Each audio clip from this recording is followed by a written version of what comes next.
We have a guest in our studio tonight named Phil DeVito.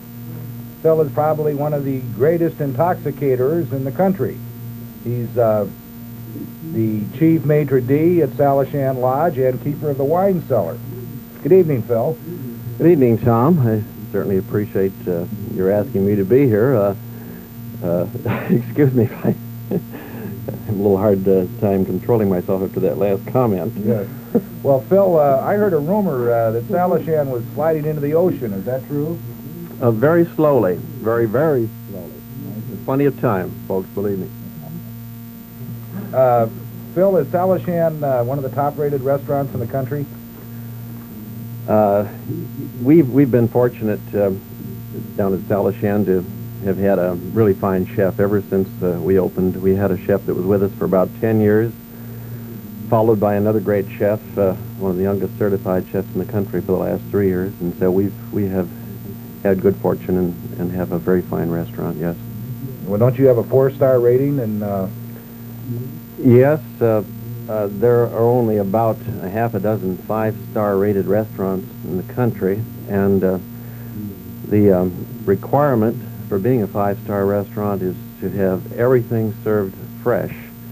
It's a little impossible when you're 100 miles away from your purveyors and get 1 or 2 deliveries a week to have everything totally fresh. So we feel very fortunate to be one of the few 4-star restaurants in the country. Phil, let's turn our talk to the grape here. Ladies and gentlemen, our call-in number is 234-5037. If you have any questions whatsoever on wine, Phil is without a doubt one of the finest wine stewards and experts on wine. Phil, how did you get into the wine end of the business? Well, when I was just a teenager, my parents found out they had a hard time feeding me and keeping up the expenses, so they thought it would be a good idea if I went to work in a restaurant. So in 1947 in Portland, I started my restaurant career and put in about 25 years in Portland, and went down to Salishan 8 years ago.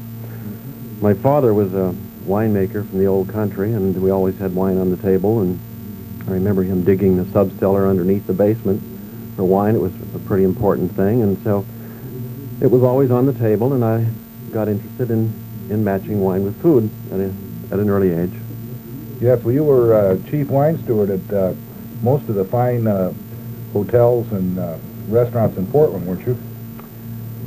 Well, in 1953, when we were allowed to start developing wine lists in restaurants, I did show a little more interest than the other guy, and so it was a chore at the time for most people. I liked the chore and followed through with it and studied, read books, tasted everything I could get my hands on, and people in general seemed to be quite interested in wine, so it turned out to be a lot of fun for me to try to match wine with food and give people real pleasure in a fine restaurant setting. That's interesting.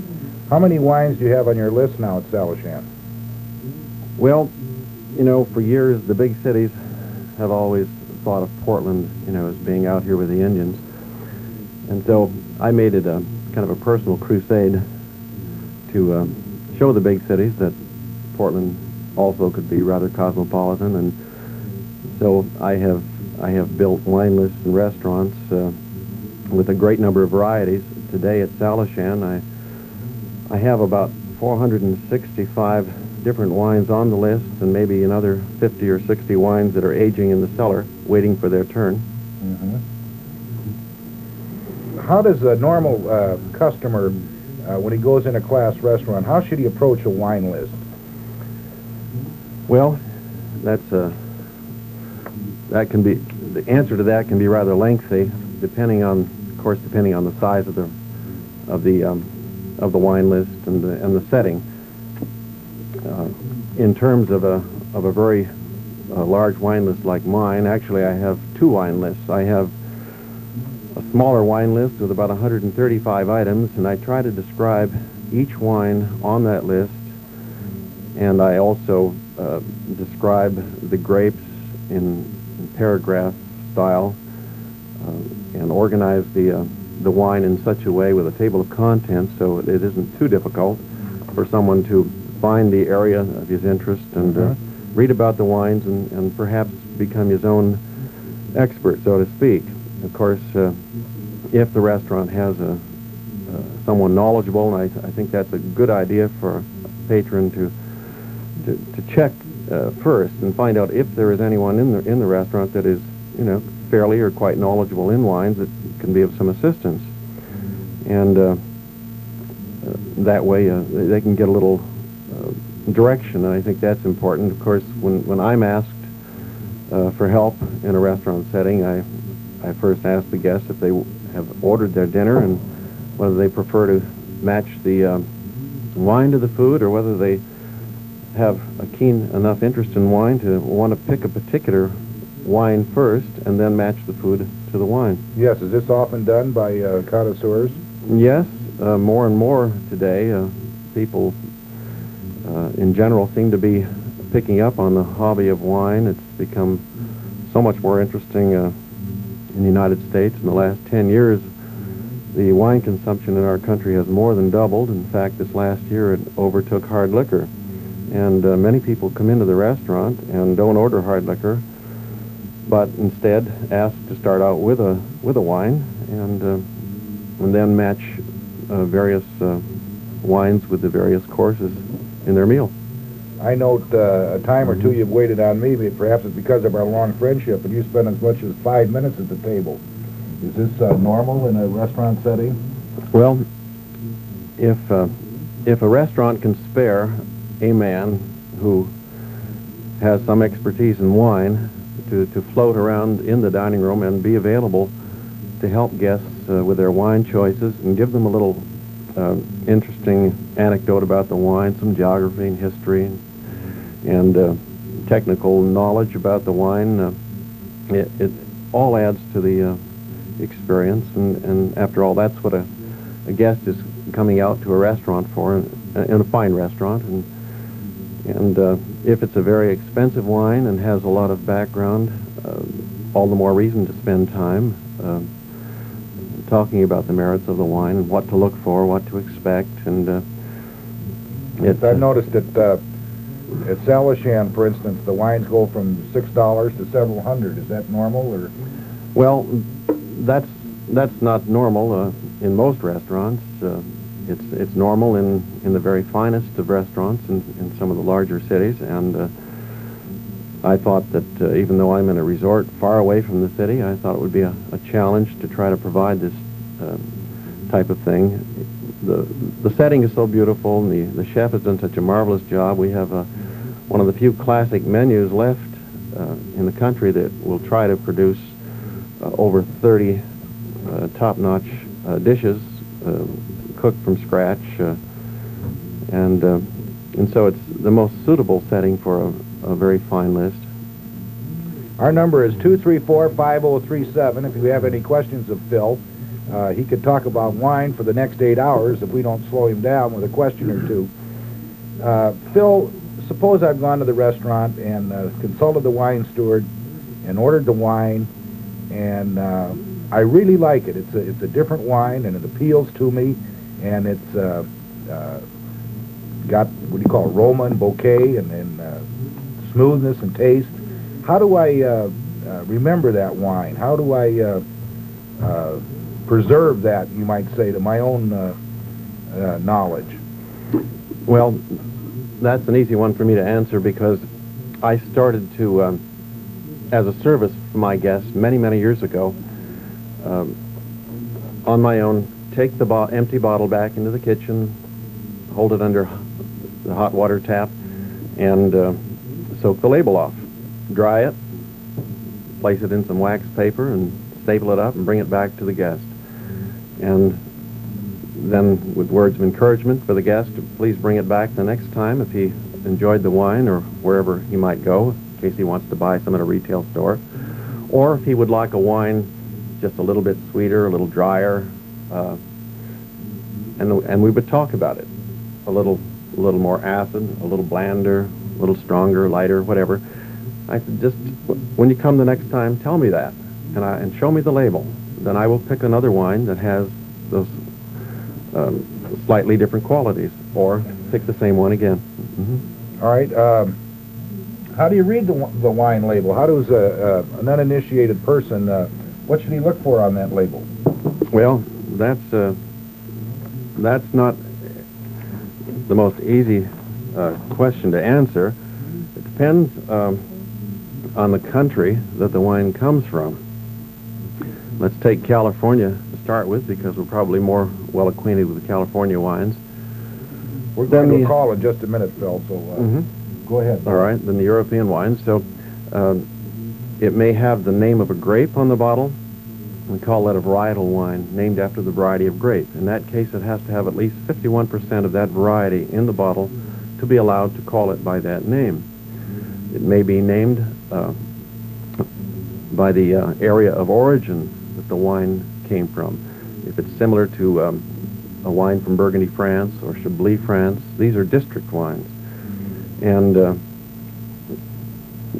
it's a little more difficult in the generic wines to know exactly what is in the bottle. It depends on the winemaker's style.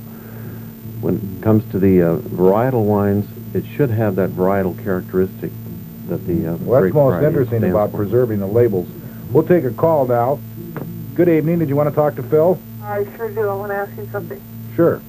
I want to know something. I like wine in particular, hot spiced wine. One, if you don't mind if I can use the name of it, Türkenblut, that was taken off the market.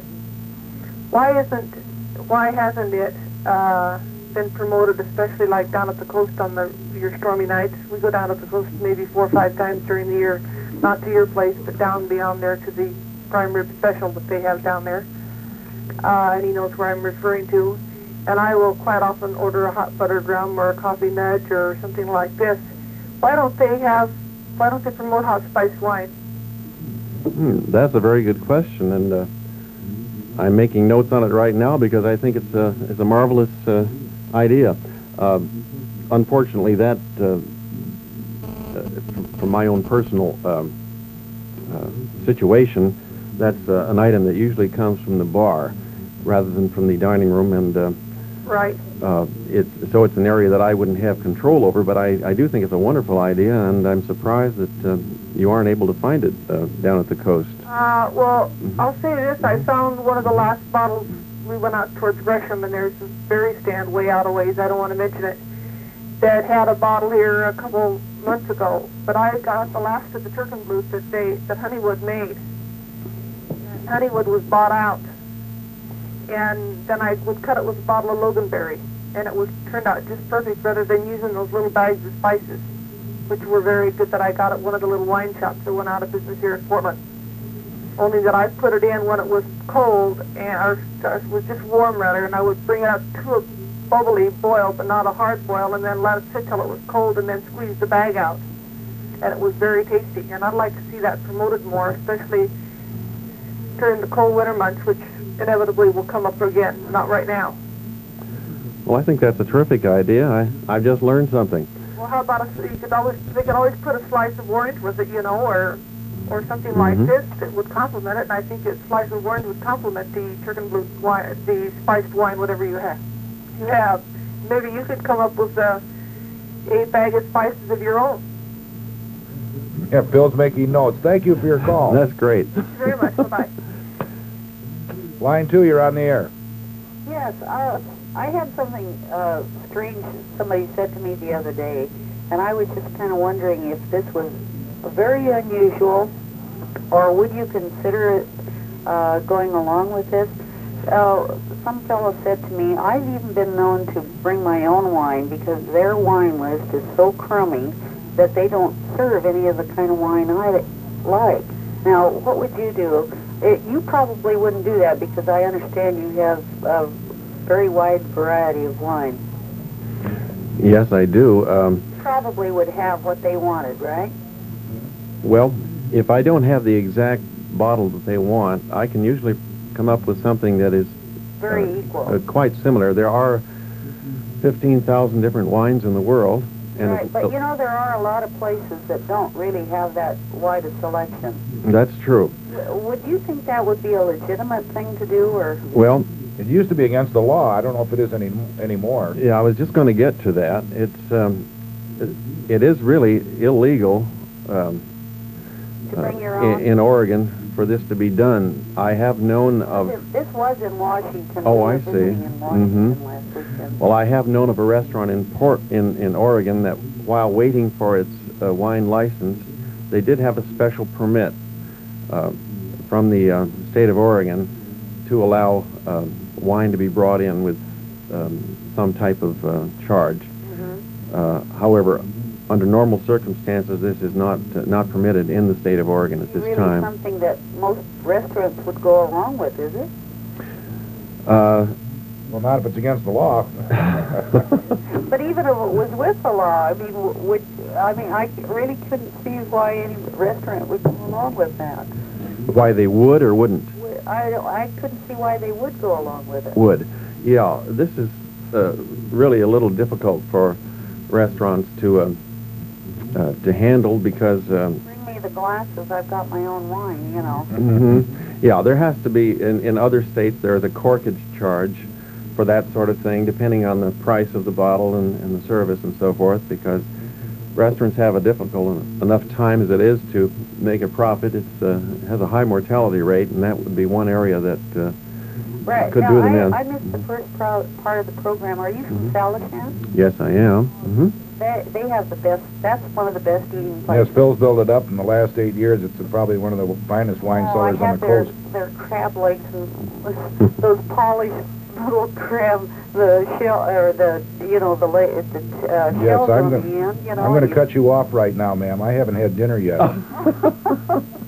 That had to be one of my most fascinating times. I really loved it. Well, that's nice to hear. All right. Thank you. Bye-bye. Phil, what about the temperature of wines? Well, wines should be served at the temperature that will bring out their finest properties. If you take a red wine, a fine red wine, and you chill it, you're going to make the tannic acid in the wine, a very important component of that fine red wine, taste a little bit bitter. You'll also reduce the aroma and the flavor of that wine. Most other wines should be served somewhat chilled. The Chardonnay grape, the grape that's responsible for the great white Burgundies of France, and also made right here in Oregon and in California in very fine Chardonnays, as a matter of fact. I don't like serving as cold as most other white wines. The reason being that these wines are aged most of the time in oak and various types of wood, just like your red wines, and they seem to also produce much more aroma and flavor if they're not as cold as most of the other white wines. You can serve a very light, fruity white wine at 45, 50 degrees. But if you're getting up to a really fine Chardonnay, I would like it served personally around 55 degrees. And I encourage my guests to allow me to leave the bottle out of the ice bucket.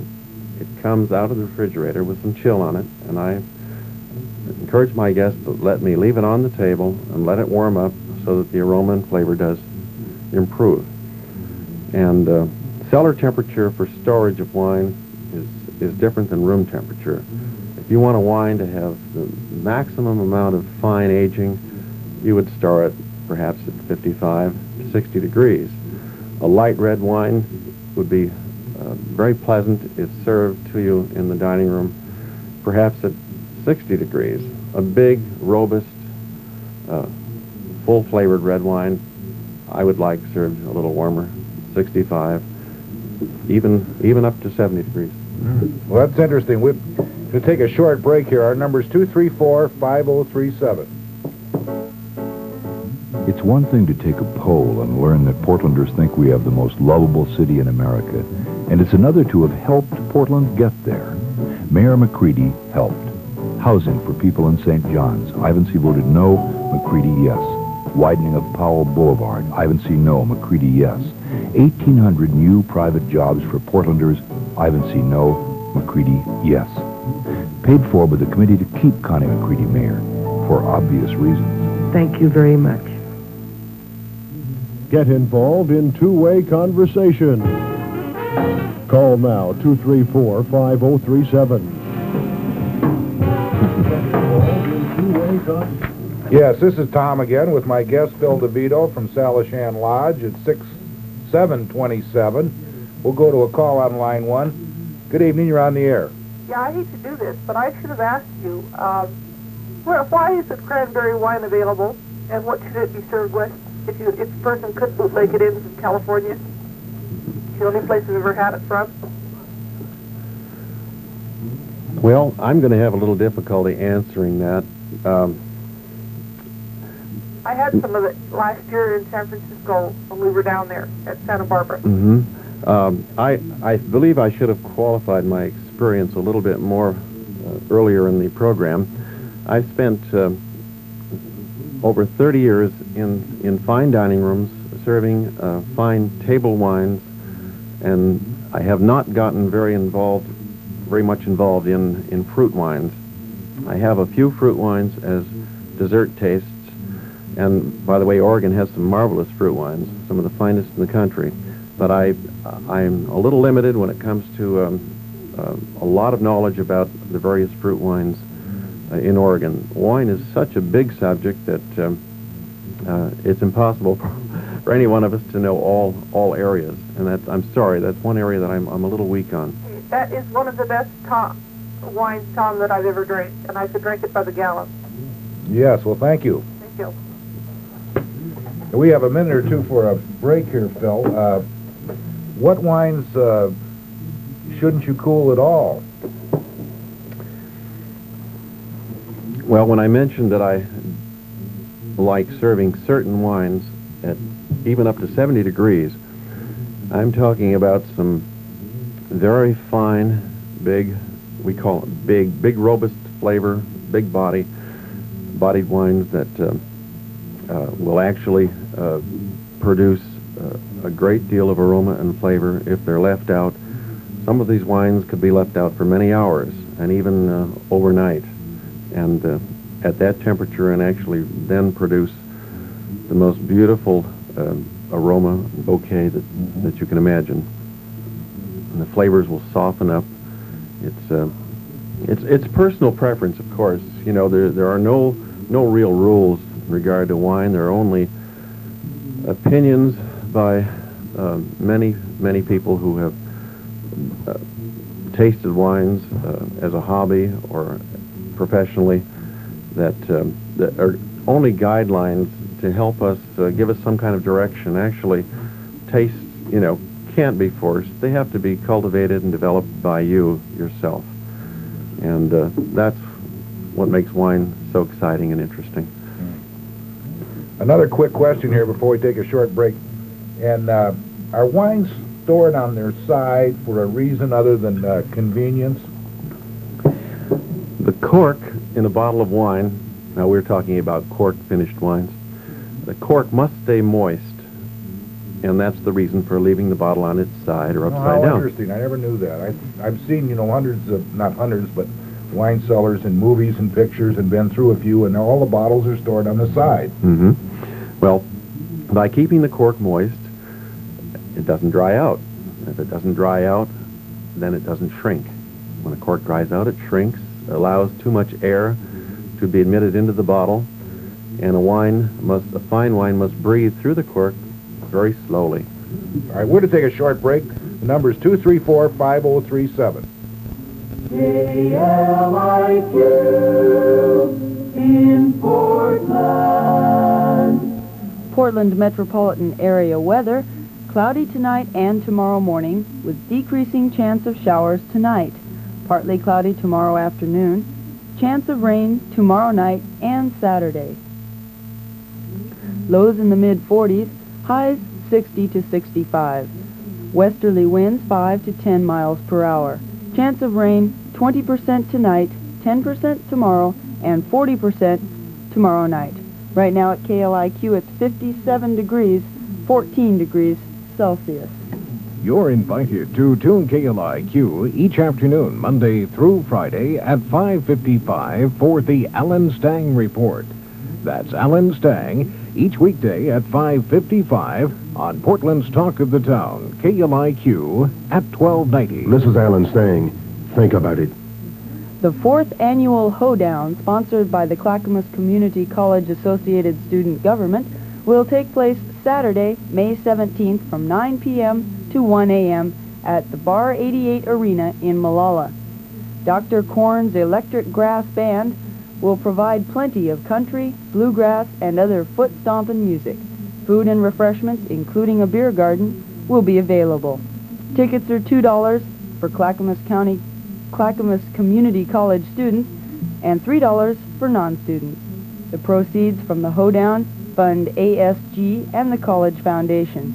For more information, contact the College Student Activities Office at 656-2631, extension 245. It's two-way conversation. Call now, 234-5037. Yes, I'm back with Phil DeVito, the keeper of the wine cellar at Salishan. It's 7:32, and we have a call waiting. Our number is 234-5037. Phil, I wanted to ask you one more question before we went to the caller, if you'll be patient for a minute. Why is there the big production in serving the wine at the table? What is the performance with the glasses, for instance? Well, wine has always been a very romantic thing, and it's much more than that, too. A lot of it might seem ostentatious, but by having a number of different shapes and sizes of glassware, you are actually performing a feat in that's not the right word. You're performing something very practical in getting the most from your wine. If you serve a long stem wine glass with a small bowl for a delightful light Riesling, for example, it will enhance the delicacy, the freshness of that wine. Same with the rosé, and the long stem is so that you don't warm the wine by having your hand on the bowl. A large bowl glass will allow the wine to be swirled without spilling it. And there are some wines that are ordered before they're truly ripe. Wine is very much like fruit, and no matter how good the wine is, it really should be at a stage of ripeness where it can be thoroughly enjoyed. If it's ordered when it's rather young, I like to offer a very large glass and swirl the wine in the glass at the table to air the wine. Aerating the wine does allow the various chemical compounds and aromas and bouquets to develop and escape up to the nose. That's what's called decanting a wine? Decanting is something else that hasn't been done enough in restaurants, and especially should be done in fine restaurants where a lot of fine, old, expensive wines are served. My wines are stored in one position until they're served. The sediment that collects at the underside of the bottle is a very important element in a fine red wine. It should throw this sediment as the wine gets older. I take the wine out of the storage without rotating it from side to side or up or down, and I lift it very carefully above my head and look up at the ceiling where I have a light focused down on the wine, and I can tell if there's sediment in that bottle. If there is, it goes into a cradle at that same angle. It's brought to the table. I bring a decanter to the table and a candle. I hold the bottle over the candle. I open the bottle, take it very gingerly out of the cradle without moving it again in any other direction except the one that it's been lying in, and slowly pour the wine into the decanter until the sediment tries to go into the wine also. At that point, I may be pouring that wine drop by drop in order to separate the sediment from the wine. serving fine wine. And also, if you have a wine that's very young and needs this additional breathing fast, but someone wants to experience that wine regardless of the fact that it isn't totally ripe, in that case, I will decant the wine, even though there is no sediment in the bottle, aerate it quickly, pour it into a very large glass, even up as much as a 28-ounce glass, and the wine will improve dramatically in 15 or 20 minutes. Most interesting. 234-5037. Good evening, you're on the air. I had a question from your guest on foreign wines, French wines. Why is it we get such a musty taste in some of those wines you buy? A mushy taste? Musty, yeah. Oh, musty. I'm sorry, misunderstood you. Like molded or something. Maybe it's that sediment you were talking about. Do you find this in French wines particularly. white wines and red wines, or any particular type of wine? Well, I found it in Burgundy. Red Burgundies or white? Red. Red Burgundies. Yeah. Uh-huh. A musty taste. Now, You find that? would you be finding this in an old Burgundy or a rather young one? Well, I'm not that much of a Uh-huh. connoisseur. I just buy the wine and I drink it. Okay. You find in a very old red wine, and I would say this would be true of French Burgundy as much as any other old red wine, and perhaps even a little more so, because there seem to be a lot more old French red Burgundies around. So in my experience, I will say that there is a unique taste you'll find in a very old wine, and there'll be a little bit of oxidation present in a very old wine, that in the breathing of the wine through the cork, and I don't know if that is what you're experiencing, oxidated taste and aroma, or perhaps it's sometimes there's a little bit of sulfur. A wine can be sulfured a little bit too much. There's a lot of difference in quality from wine to wine, and this certainly is not something you're going to find in the wines in general. I wouldn't feel from Burgundy, but there are certainly some from any country that are not as well made as others.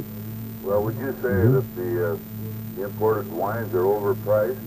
Well, today we have a very high inflation rate in France, for example. I believe it's as high as ours, and you have the devaluation of the dollar. You have more middlemen, of course, involved, and so today wines are a little more expensive, perhaps, than they were a few years ago. Also, the demand for fine wines is greater and greater, so the law of supply and demand sets in, and consequently, wines coming to us from Europe, from certain areas, especially France, and maybe to a little lesser extent Germany, are a little expensive, and they have to be selected a little more judiciously than in the past. All right, now, one thing that amazed me, I was in Toronto a year ago last summer. You had to go to the liquor store to buy wine. And the only thing they had was either a Canadian wine or a French wine. Now, is that because, I don't know, is Toronto and Quebec? I'm not exactly sure about There were no California wines. about Toronto, but I will tell you that I get an awful lot of patrons that come to Salishan from Vancouver, BC, in that general area there, and if they're interested in wines, almost every one of them will tell me a story about the fact that their local wines are really bad, but they're protected by the government, and there's a very high duty involved in bringing in California wine, and to a lesser extent the European wines, and it's only the large firms whose wines seem to be in evidence. Well, the Canadian wines were terrible, let me tell you that. That's probably why they're protected. Now, one other question. I'm a kind of a peon on wine drinking, and when I go to a restaurant, I usually buy the house wine by the craft rather than the bottled wine. Is there that much difference, really, in most of those wines? Well, I think in general, you're certainly if they're well chosen, you're going to get more than your money's worth in value in buying a carafe wine in a restaurant. All right. The California and now some of the Oregon carafe wines are very, very good and far better than the average called carafe or everyday wine in Europe. All right. Now, there's one other thing I don't understand about wine. I read that some wines will not age, they turn to vinegar, while others won't. Now, can you tell me the difference? Because of vinegar, did you say? They won't age. Well, the very delicate wines, the delicate rosés, and some of the white wines from lesser grapes will never really improve that much in bottle. Hopefully, with a few months in bottle, they will have reached their peak and maybe start to deteriorate.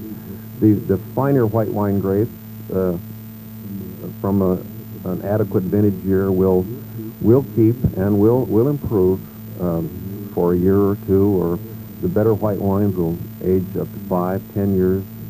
A very fine dessert wine, white dessert wine, will age 40-50 years. So it depends a great deal on particular wines. What about the red wines like Burgundy? The red wines are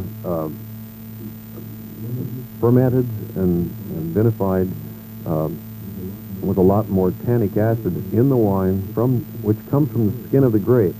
Yes. And that is one of the prime factors in establishing longevity in the life of the wine. So then some of these age-old wines would all be red then probably, wouldn't they? Most of them will be red. There are some outstanding, as I said, sweet white dessert wines that'll keep for many years. The very fine Johannesburg Rieslings that make the great German wines and also do very well in Oregon and California will hold. The Chardonnays will hold 5-10 years if they're really, truly very fine wines. Now, you may not want to answer this next question, but I'm just kind of curious. I have bought some Oregon wines from time to time, and they seem to have a little bit of a raw taste. Would you put the Oregon wines on a plateau with other wines, or do you think maybe they have some? Well, Oregon right now has about 20 wineries, and of course there's probably a heck of a difference. In which winery you get it from? Right. Yes. Go ahead, Phil. Would you think in the long run Oregon could produce wines on the same level as California as far as quality is concerned? You know, when You don't think so? for years we used to compare California with European wines, and the California wines haven't had very much time in comparison to Europe to develop their wines, and yet they're doing a fantastic job. By the same token, Oregon has only been in the business a few years, and I think they're doing a fantastic job too for the length of time they've been in the business. There are a few wines coming out of Oregon now that are very outstanding, and they're getting better and better, and they're making marvelous strides just each year. So if you search and around and do a little experimenting, I think you're going to find there's some very outstanding wines being made today in Oregon. Yeah, Phil just handed me a list. There's 32 wineries in Oregon. I said about 20. There's 32. Well, that's great. Well, I won't take any more of your time, No, Bill. good call. Tom, thank you very much. Good call. Thank you. Yes, we're going to take a short break. Our number is 234-5037. We'll be right back with Phil. Alongside the old Malala Highway on the hill above Oregon City is the most beautiful Mexican restaurant in Oregon, Amigos Mexican Restaurant. Built like a large hacienda, Amigos serves delicious tortillas, tacos, enchiladas, quesadilla, tamales, jalapeno, and various combinations, all prepared from old Mexican recipes with the finest, pure, wholesome ingredients. Families love Amigos, loving couples who want to be alone loving, and just friends out for a good sociable time love Amigos. Tuesday is Dimers Night with Michelob and Miller's on tap, perfect with Amigos Super Nachos. And on Wednesdays is Fiesta Day with margaritas and other specialties, 2 for 1.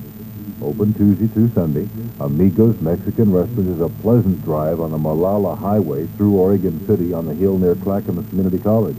Stay on the old Malala Highway until you see the beautiful big hacienda, Amigos Mexican Restaurant, with south of the border prices. Get involved in the conversation. Call 234-5037.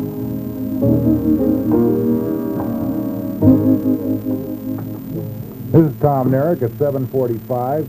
Our guest is Phil DeVito, who is the keeper of the wine cellar at Salishan, and Phil will be with us for another half hour. If you want to give him a call at 234-5037. Phil, that last caller touched on something that I'm certainly interested in, and I'm sure our listeners are. What about wine as an investment? I saw something on television not too long ago where a bottle of wine was auctioned off for $18,000. Wine can be a good investment, but it does take a bit of study or a bit of help if you're not terribly experienced in the business of buying wines. When we talk about it as an investment, I don't think we're talking about it as much in the form of trading it for dollars as we are talking about it in a frame of reference as something that we will want to enjoy, a fine wine in time. And if you buy it when it's extremely young, off the vine even if possible, it's speculation. You talk about a vintage year,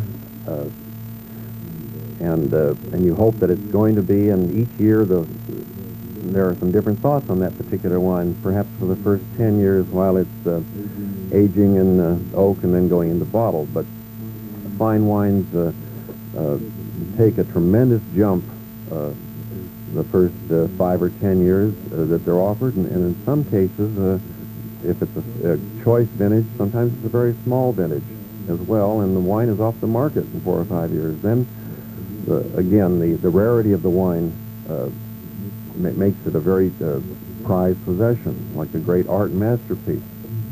I know some of the Chiantis in 70 and 71 have just about disappeared into the collector's cellars. Oh, that's very true. It's difficult to find old wines.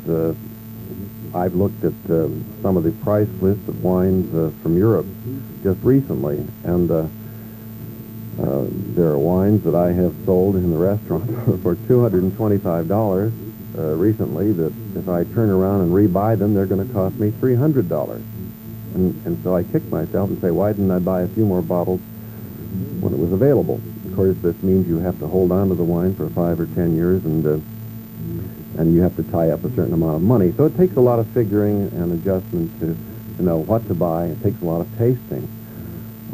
I sample a lot of young wines that I think might be good. I probably sample 40 or 50 wines a week in order to find the best buys for my wine cellar, and it takes that. It takes a lot of reading of wine journals that are the results of a lot of group tastings. No one can taste them all; it's just impossible, and it takes a lot of work and a lot of effort. Our number is 234-5037. Phil, then your wine cellar, Salishan, that might be considered an investment in a way, then. Yes, it is. When I started to build a cellar at Salishan 8 years ago, the list was comprised of around 50 wines, and the inventory was a little high, and the owners wondered if I could perhaps drop the inventory down. And I said I thought I could, and by the end of the year, 8 months later, I did drop the inventory down, but I also increased the wine sales to such an extent that I was then able to explain how an investment can be made at the right time in certain wines that will appreciate while they're aging, and also be able to offer the patron wines that are matured, well-aged, and really choice to go with food. What about the Bordeaux wines? They're some of those are collector's items, are they not? Well, when we speak about wine as an investment, I think we are talking more about the red Bordeaux wines than any other wines perhaps in the world. And they definitely are collector's items. They're comprised of a great deal of Cabernet Sauvignon grape, which has more tannic acid than any other wine grape, and therefore contribute to the longevity of the bottle. When I was in Bordeaux, France in 1969, I was fortunate to be the guest of Jean Cruz, who owned the Chateau Ponte Canet at the time, and was served two very rare old bottles of wine, a 47 and a 34, and it was quite an experience walking out to the around the grounds and down to the cellar, looking at some of the old bottles. I asked Jean Cruz how these wines were able to live as long as they did, and he explained that before the turn of the century, they added all the green vegetable matter into the wines, the seeds and the stems and all and the stalks and all these things have a great deal of tannic acid in them, and therefore allowed the wine to live and live and live.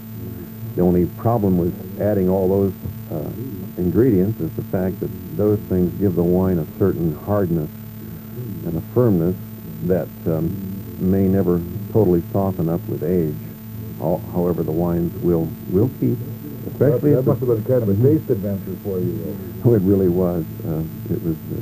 It was an experience of a lifetime. I had the good fortune to travel through 9 different countries, from winery to winery, and tasting. And you didn't run into Joseph Pegler of Tues, Germany, did you? No, I didn't. Well, Joseph Pegler has a winery at Tues, Germany, and in his lifetime, from his own winery, he has consumed 49,890 quarts of wine from his own vineyard, in sampling and testing. Well, I take my hat off to him. I've got a long ways to go. What about vintage charts, Phil? What are we talking about when we talk about vintage charts? Well, you know, the word vintage has a lot of confusion about it in reference to wine, and probably should, talk about that word for a moment. Vintage actually, means the gathering of the grapes and pressing them and making wine therefrom, and so there is a vintage every year. And the date on the bottle signifies the year in which the wine is produced, which is the vintage year. Now, some vineyards bottle and date every year's production, and others date only the better years. And certain regions, notably, Champagne and Port, date only the wines of very exceptional years. And since it's not done every year, the dated wines are known as vintage wines. And I think that term, therefore, gets confused in the actual operation of studying If we hear that such and charts. such a year was a great year and such a year was a bad year and so on. Italian wines have certain years and so on. Well, this is true. Vintage charts are just a general tool or a help, in other words, to give you direction about wines. In great years, there are a number of poor wines, and in poor years, there are some very fine wines.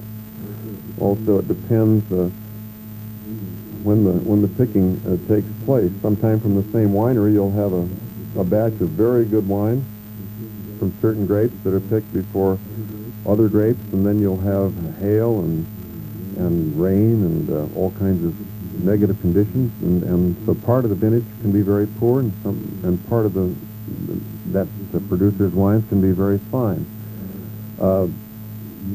you do get some help from vintage charts, and I think they're useful. I know they impress the neophyte, and they must have some great weight and bearing in the industry, because Christian Brothers, who never dated their bottles, are now doing so. Isn't that correct? That's correct. Last December, I sat in on the California Wine Festival down in Monterey. We had 79 wineries involved with about 450 wines, which we were trying to taste and analyze in 3 days. And Brother Timothy was one of our speakers, and he talked about the fact that he was going to start vintaging more of his wines, and that seems to be the trend today.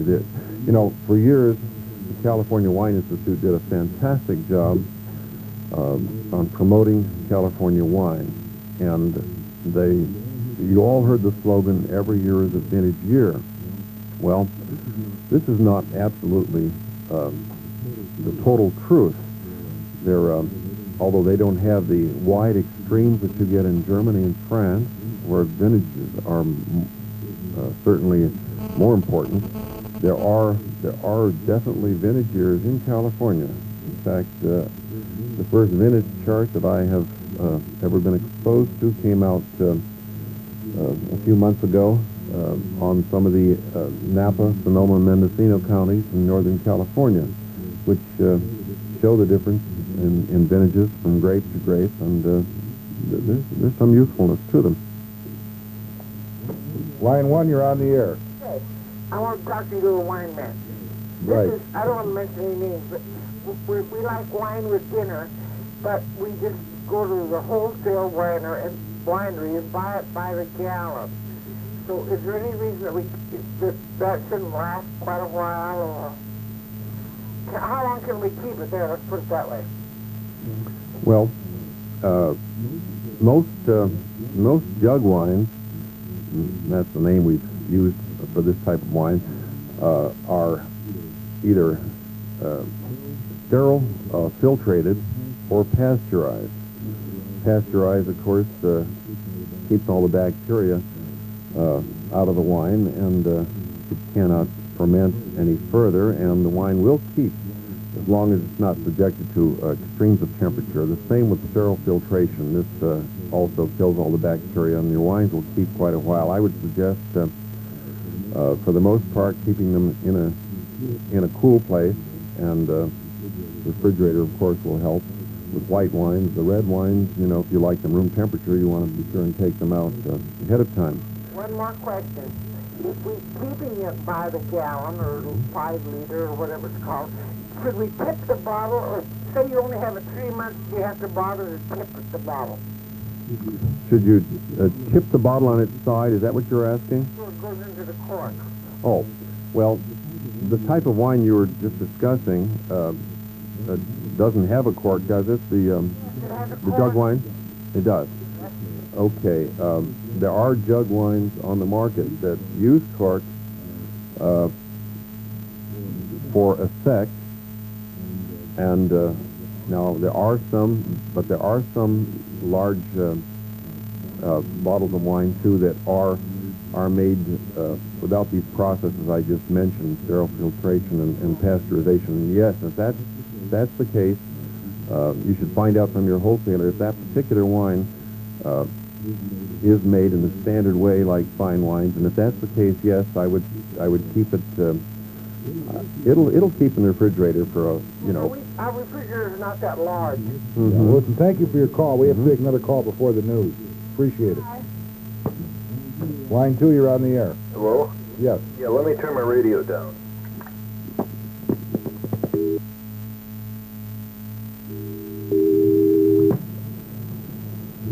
We lost that caller. If he wants to call back, the number's 234-5037.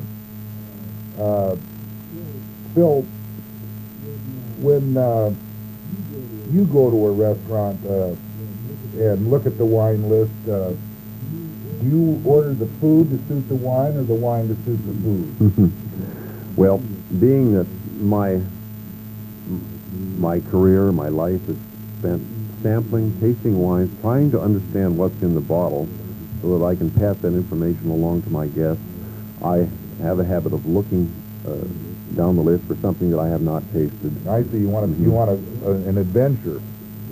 Well, yes. To find a new wine experience is always fun. It should be fun, and also it helps me in selecting wines for my own restaurant if there's something that I don't have on the list. And many times I will look for the wine first and then match the food to it. I see. The old burgundy or white question comes up all the time with your meals, doesn't it? Oh, sure. In a restaurant, if you have 2 or even 4 people having different entrees, then you're challenged. What wine should they select? Well, for the most part, you can find a wine that'll go with most of the dishes. The old rules were supposed to be helpful, but in some cases, the old rules kind of scare people away. Yeah, we're going to take a break for the 8 o'clock AP News. The number is 234-5037. This is KLIQ Portland. From KLIQ 1290.